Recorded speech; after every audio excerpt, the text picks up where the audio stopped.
Hello po mga katambay, si Kamanong po sa Tambayang Makabayan. Naku po, ngayon po meron naman po tayong pag-usapan tungkol naman sa bomba, bomb threat po. Ang ating gobyerno, may nakatanggap po ng email na magkakaroon ng pagsabog sa mga ahensya ng gobyerno, mga katambay. Pakinggan po natin ang balita at komentuhan po natin ang bomb threat po. Ito po. Lamok sa mga empleyado ng Department of Education sa Bataan kaninang umaga. Pati Central Office ng DENR sa Quezon City nakatanggap din ng kaparehong banta. Nasa frontline na balitang yan si Shaila Francisco. Isang nagpakilalang abogadong Hapon na nagngangalang Takahiro Karasawa ang nag-send ng email sa DepEd Bataan kaninang umaga. Nagtanim daw siya ng high-performance bombs sa mga pangunahing tanggapan ng gobyerno. Hindi raw tulad ng mga naunang bomb threat, malakas daw ang mangyayaring pagsabog at mamamatay ang maraming tao. Ang nasabing bomb threat, tinalakay sa flag raising ceremony ng DepEd Bataan kanina. Ang warning niya, the bomb will explode at 3:34 or 3 something mamayang hapon yon, February 12. Huwag kayo matatakot kasi baka mamaya prank. Pero hindi rin naman natin siya kailangang i-take na parang baliwala lang. Maingat. Dahil sa banta, inabisuan nila ang mga matataas na opisyal ng DepEd. So pagbalik natin sa mga opisina natin, check for any unnecessary packages, bags, or anything na hindi naman atin. Agad sinuspinde ang klase ng elementary at high school sa pampubliko at pribadong eskwelahan sa buong lalawigan. Ang mga paaralan naman sa Balanga City, Dinalupihan, Limay at Siampang Bayan, half-day lang ang klase. Mabilis namang sumugod sa mga paaralan ng mga magulang para sunduin ang kani-kanilang mga anak. Mabilis din nagsikip ang trapiko sa mga pangunahing lansangan. Inabisuan ng Bataan Police na mag-inspeksyon sa mga paaralan. Naka-alerto na rin ang Bomb Explosive Disposal and K9 Unit sa pangunahing government offices sa Bataan. Napag-alaman naman ng Bataan Police na may kaparehong bomb threat mula sa kaparehong sender ang ipinakalat noong September at October 2023. Na-send din daw ito sa iba pang mga bansa. Ang katabing probinsya nitong Zambales, naka-alerto rin. Nag-briefing ang ilang opisyal nila kanina kaugnay ng bomb threat. Sinuspindi rin nila ang mga klase at trabaho sa gobyerno.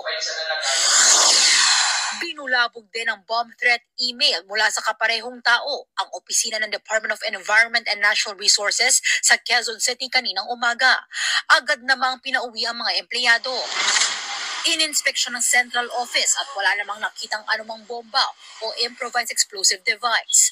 Ayon sa Quezon City Police Department, ang Japanese national ang siya ring responsable sa bomb threat sa MRT Kamuning Station noong September 2023. Pinaiimbestigahan na ng Department of Justice sa National Bureau of Investigation ng NBI. Ay, naku, nakakalungkot po yung mga ganyang biro. Kahit sabihin natin na yan biro. Pero napakalaki pong impact saka pagbabanta sa ating buhay. Di po ba? Mabubulabog po talaga tayo niya, mga katambay. Buti na lang po. Sana, wag haluan ng politika ito. Itong mga bomb threat pong ito. Baka wag naman po sana na alam naman natin kung paano nila siraan ang Pangulong Duterte. Ang mga Duterte, wag sanang ikabit sa pamilya Duterte itong bomb threat na ito, mga katambay. Di po ba? Imbestigahan po talaga nila kung talagang yan nasa Pilipinas, dapat po talaga magdoble kahit sa kanila. Sila dyan, ang NBI natin at ang DOJ, mga katambay. Hindi po magandang biro po yan. Nangyayari po yan sa buong mundo, katambay, yung mga threat na yan, yung mga bomb threat, di po ba? Kadalasan nga, di po ba, sa eroplano, di po ba? Mga biro-biro. Ito, parang hindi na kung ito'y malakihan na po ito. Hindi basta-basta biro itong ginagawa nila ito. Dapat ito talagang bigyan ng pataw na parusa hanggat maaari, mabigat sa mga ganyang bomb threat na sinasabi nila. Palibasa nga, computerized na tayo ngayon. Talagang technology. Nangyayari talagang wala rin sa Pilipinas yung nagbabanta. Nasa ibang bansa. Napakahirap mo rin i-trace. Yung pang isa. Kaya sana matrace. Sana loobin na ma-trace ng NBI at ng DOJ at ng ating mga kapulisan itong taong ito at sa lalong madaling panahon mga katambay, mahuli po at mapanagot sa bansang Pilipinas dahil mabigat ang kanyang ginawa. Biro mo, halos lahat ng ahensya ng ating pamahalaan, binulabog niya itong sinasabing Hapon. Itong Hapon na ito na parang sinasabi, abogado pa, attorney pa. Yun yung mga katambay. Nakakalungkot lang. Sasabayan pa ng ganyang issue. Ang laki na nga ng problema ng bansa natin, mga kababayan natin. Tayo po, nahihirapan na nga sa nagmamahalang bilihin. Di po ba? Tapos, sasabayan pa ng isang ganitong issue na, di po ba? Nakita nyo naman po kung yan po talagang totoo. Delikado po ang ating mga kababayan, di po ba? Kaya sana maging aware din po tayo diyan at huwag tayo basta-basta rin sa mga katulad niya, mga ahensya, sa mall, pangkaraniwan nilalagay rin po nila sa mall yan, mga terorista. Kaya medyo magdagdag security na rin po tayo, mga katambay. Alam niyo naman po ang mga terorista, walang pinipiling lugar yan, di po ba?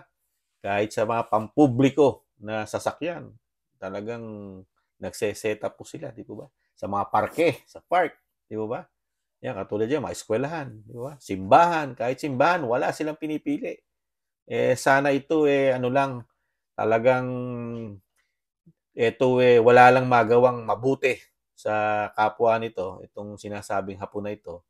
Pero sa kabila nun, talagang tugisin ito.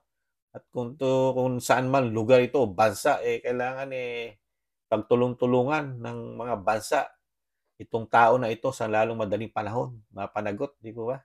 Hindi maganda yung kanyang ginagawa.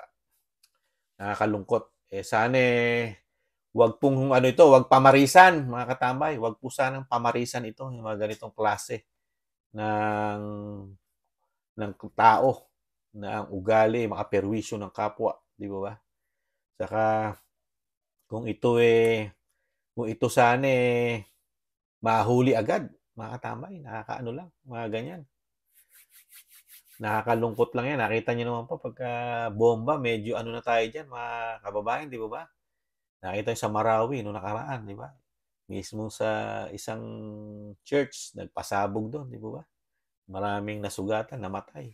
Kaya pagka nakakarinig ng bomba ang mga Pilipino, na sila, natortroma na eh. May trauma ka na sa mga bombahan eh, di ba? Kaya tutukan po sana ng ating gobyerno yan, mga tambay. Tutukan natin. Lalo po sila. Sila po may kapangyarihan. May magagawa po sila. Malaki po ang kanilang asset. Lalo sagana sila sa budget para dyan. Yun lang po mga katambay. Ingat-ingat po tayo mga kababayan. Doble ingat po. Ingatan din po natin ating mga anak, ang ating mga sarili. At muli po si Katambay Mano sa Tambayang Makabayan. Nag-iiwan pong ingatan nawa po tayo palagi mga katambay. Nag-iiwan po na mahalin natin ang ating bansa. Ipaglaban natin. May pag-asa pa tayo. Tiis lang. Bye-bye. Paalam.